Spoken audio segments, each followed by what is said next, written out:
My name's Simon Pimenta and welcome to this video on beating boom and bust. 6 top tips. So anyone with ME/CFS is familiar with the boom and bust pattern, which is that you have no energy, you're experiencing symptoms, you're experiencing frustration because of the situation. That means you have to rest, and if you're having quality rest, by that I mean you're actually in a relaxed state, then that helps the body build energy. And once our energy starts to build, some of those feelings might subside and you feel like you've got energy, some energy to do some activity. But all too often, a person with ME/CFS, certainly this is something I did when I had ME, is they tend to overdo it, which means then they have to rest again because they're feeling all those things, no energy, symptoms, frustration. So we really need to focus on what's happening when someone overdoes it to really understand this pattern better. So what is going on? So this chart represents energy. So 10 is having high energy and -10 is when we're in deficit with our energy. And here's a person when they've got a deficit of energy. And as I said earlier, if they rest, then what will start to happen is that their energy will build. Now, what usually happens is when we are in deficit, we are not doing much activity. We're just doing what we have to do. But as soon as our energy starts to build, we think, great, I've got energy, and we start becoming active. The really important thing is what happens when our energy starts to dip, as illustrated by this downward curve. And often we know that the tendency that people have at that point is to carry on. They keep doing stuff and then they have to stop because they're starting to experience symptoms.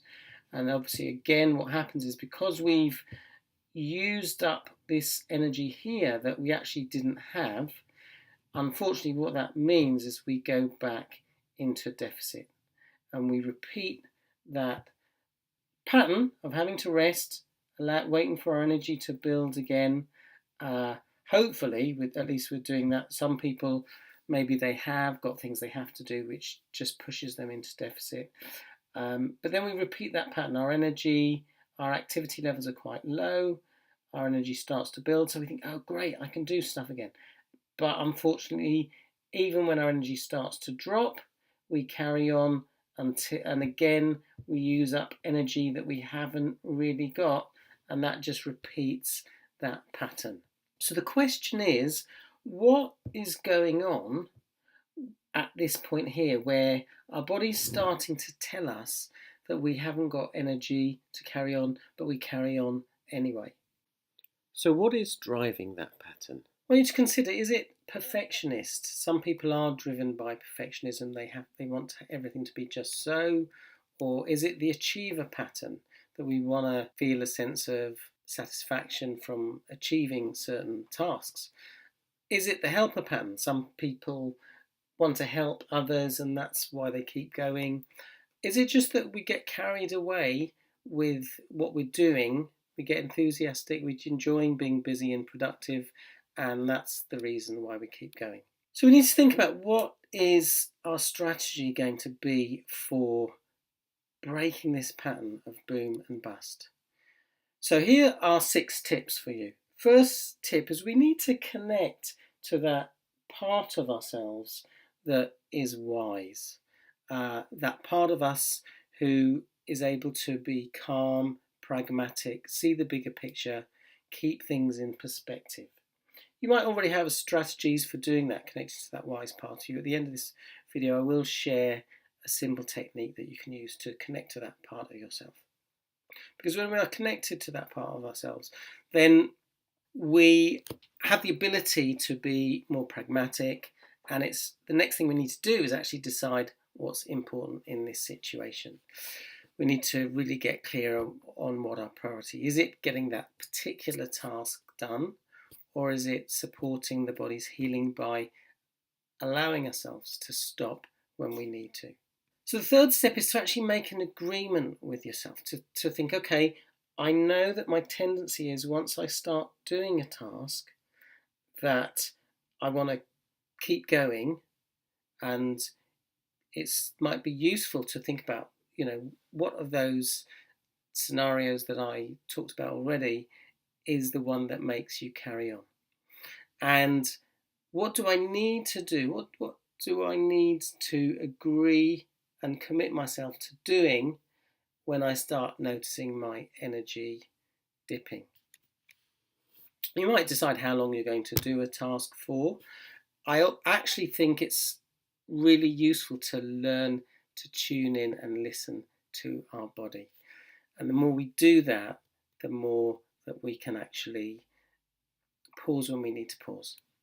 And what resources do I need to cultivate so that I remember in those moments when my tendency might be to keep going, that actually it's okay to stop. It might be, for instance, that you need to cultivate a sense of trust that by doing this, it is actually going to help you in your recovery. It might be a sense of patience, that you just allow yourself to be kind and gentle to yourself, and that if you've decided that's what's really important in this situation is to just nurture yourself so that you can support your healing, then that's what you can do.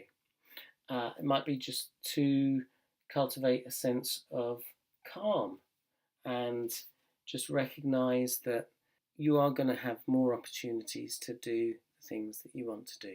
So, if we break that pattern, then let's look at what happens. Instead of overdoing it and having to rest, then if we actually manage ourselves, then we step out of that boom and bust cycle. We allow the body to recharge, and we're resting, and that rest is more nurturing rest because we're not starting from a place of depletion.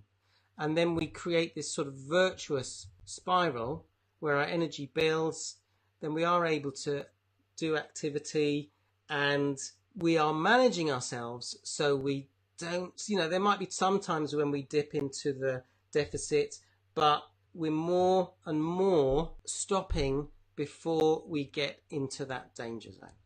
So let's have a look at the implications of that. So let's just look at some of the comments. But what if there's no choice to stop, as in a trip out, for instance, that has been planned and paid for?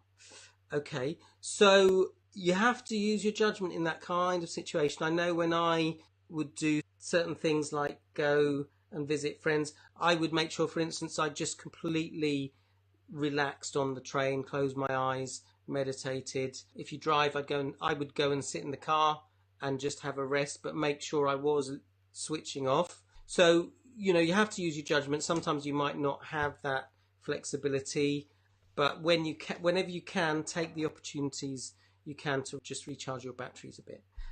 Let's have a look, see what other comments have come. What signals does the body send when we are going into negative effects? Feel free to answer that, other people who are watching.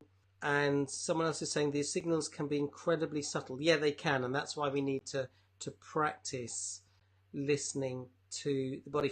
I can only speak from my experience, but my body would start to whisper.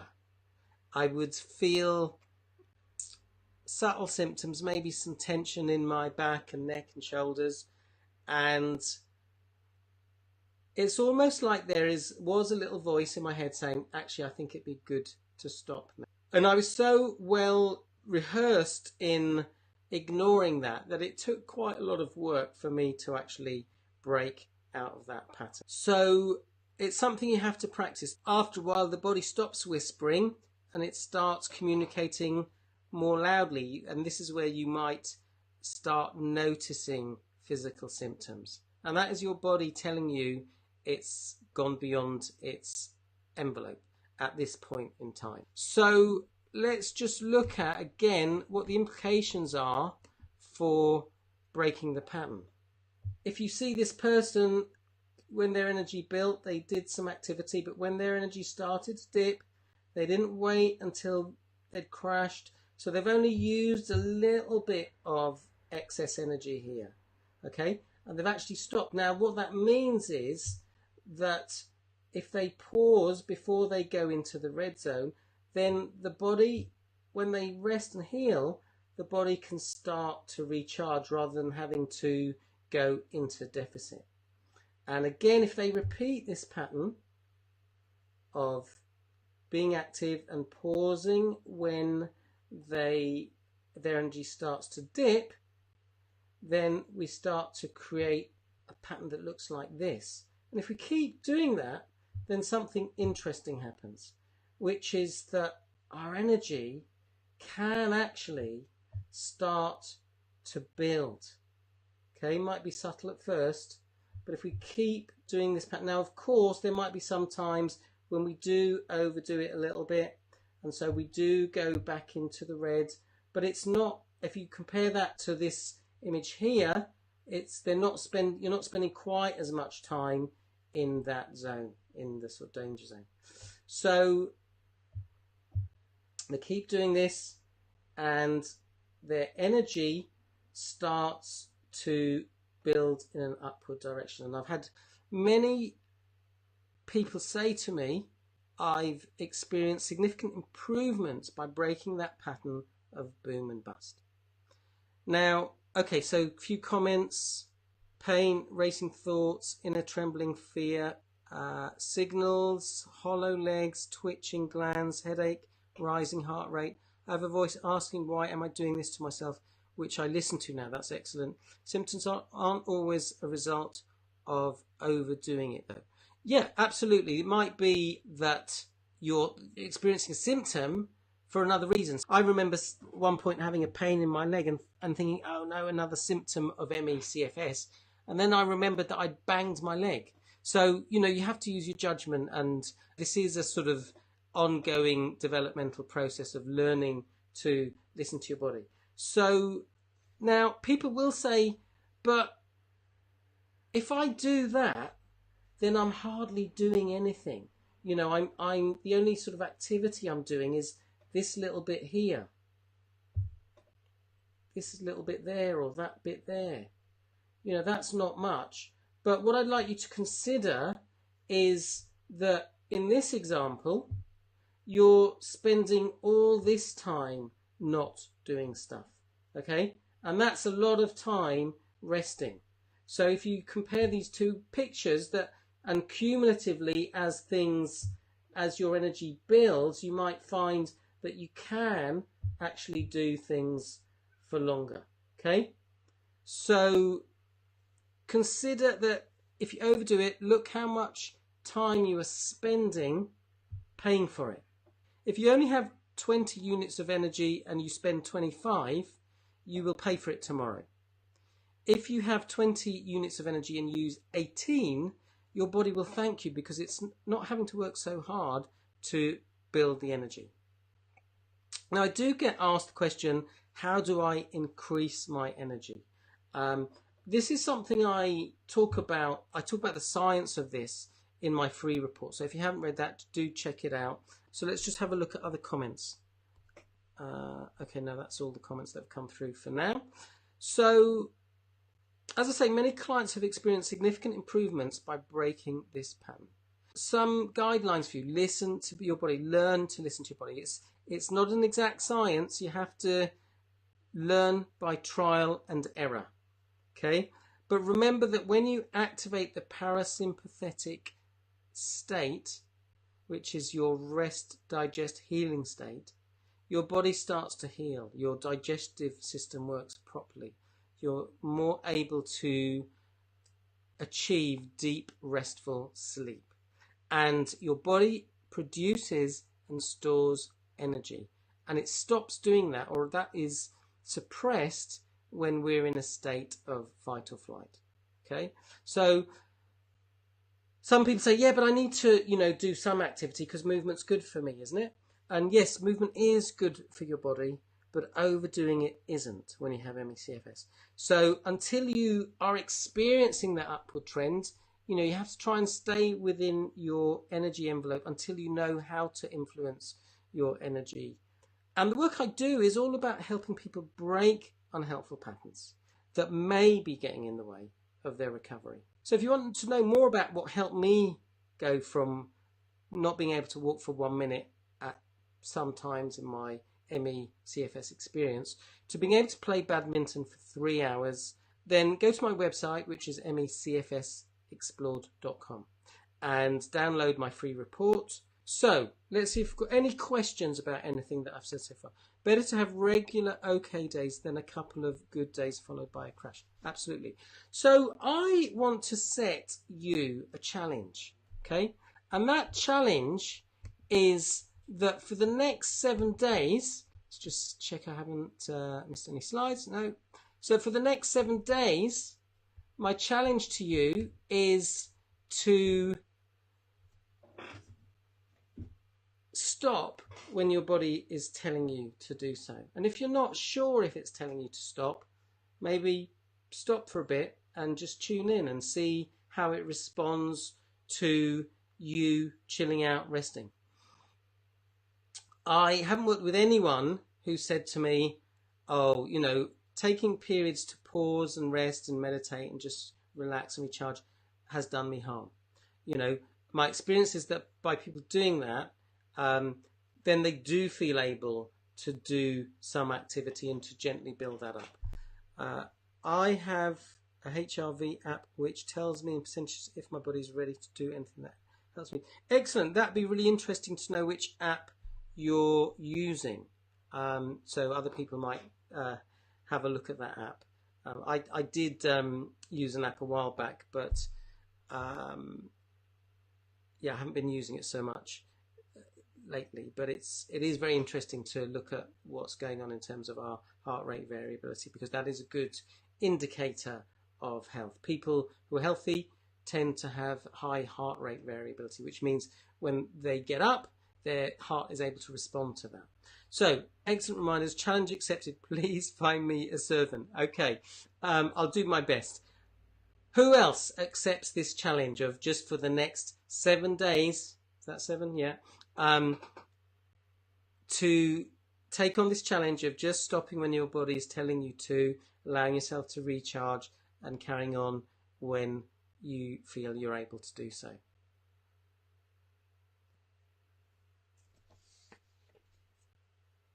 So I'll give you a moment to respond to that.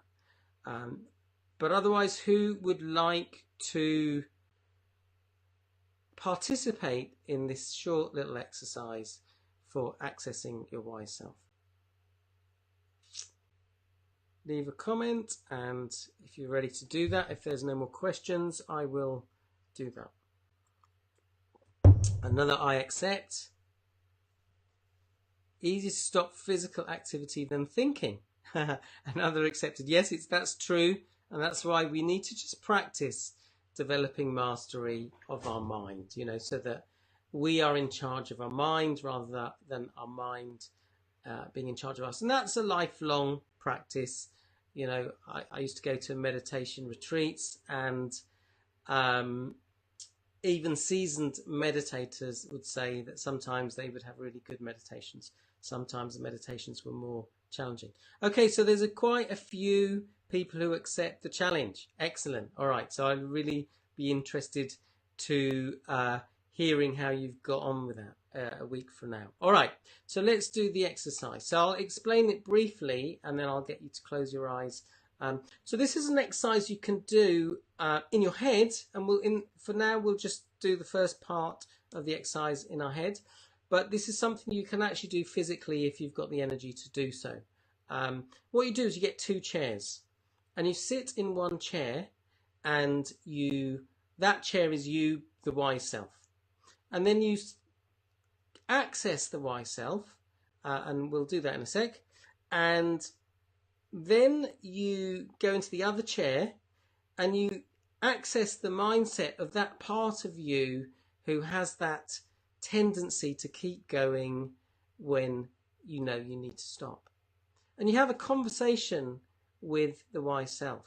So you can say, look, this is what I do. Sometimes I just get carried away. I'm just enthusiastic. And I know my body's starting to tell me that it's feeling a little bit tired, but I keep going anyway. And I would like some help with that.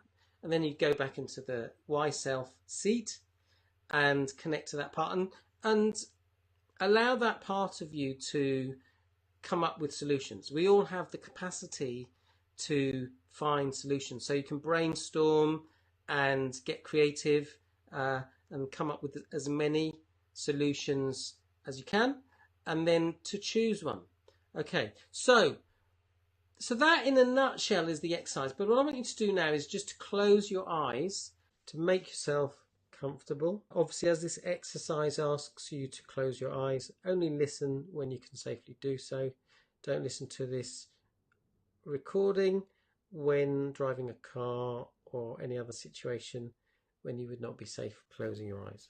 And we will just do the first bit, which is you just accessing the why self. So I want you just to take the deep breath, and as you breathe out, just let your mind and body relax.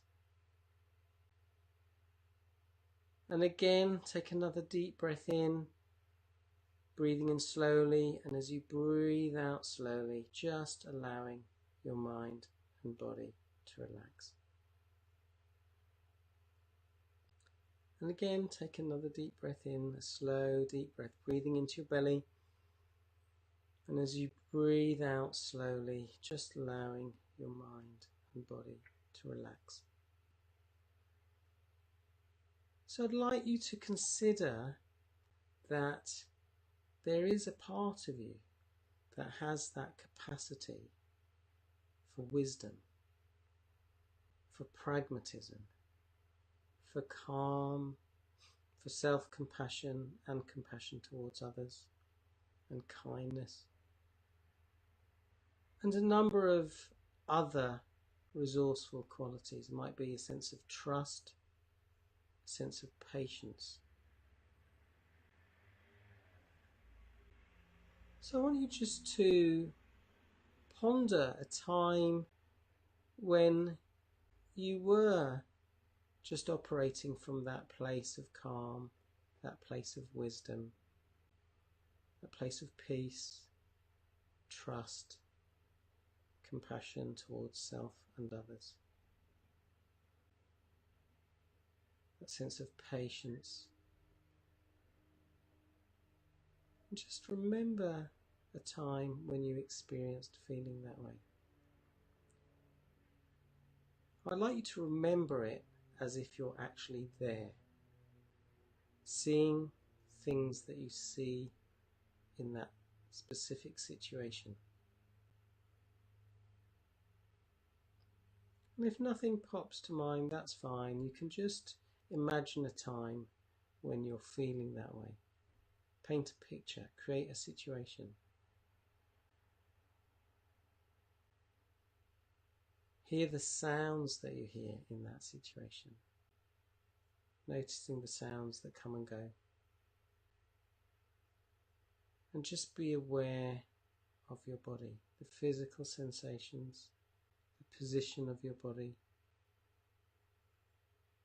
the contact between your body and any part of your body that is touching some surface.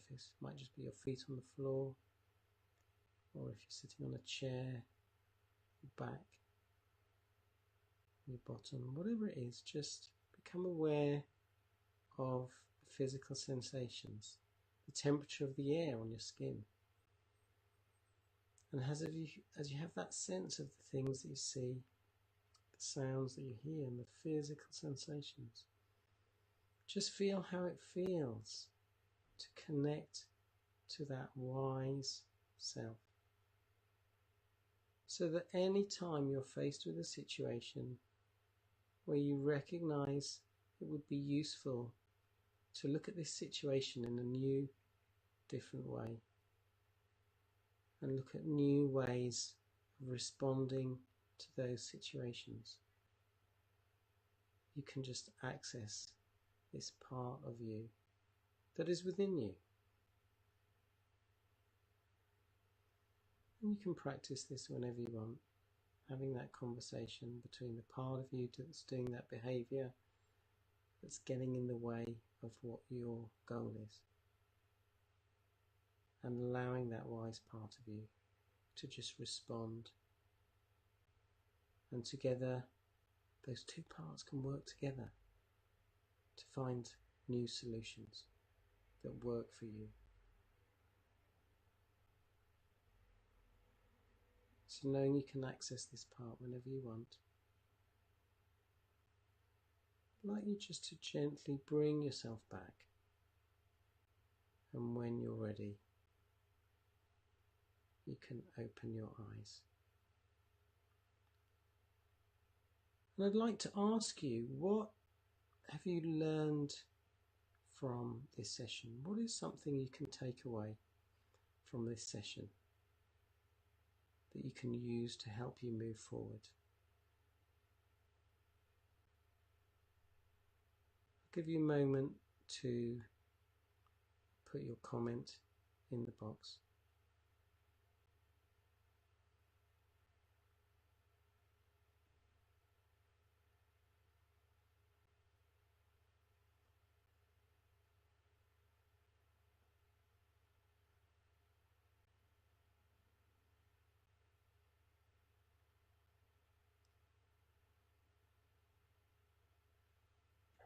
So, any comments? Let's just have a look.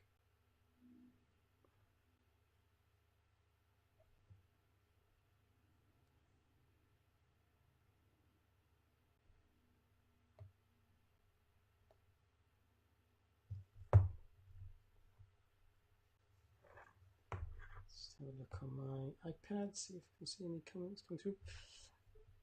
My wise self is always there to listen to my body more, learn to really recognize signals and not keep going.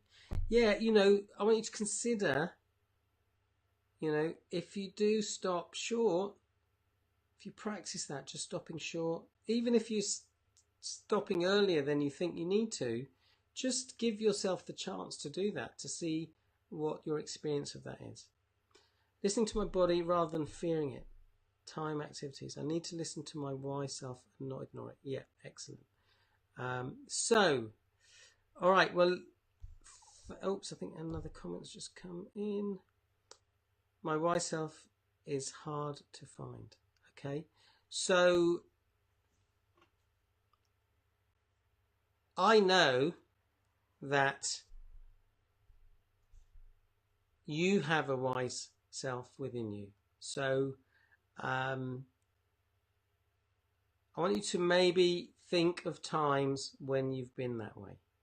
And as I described in the exercise, take yourself to that time. Remember what was happening, where you were, what you saw, what you felt, and connect to that experience.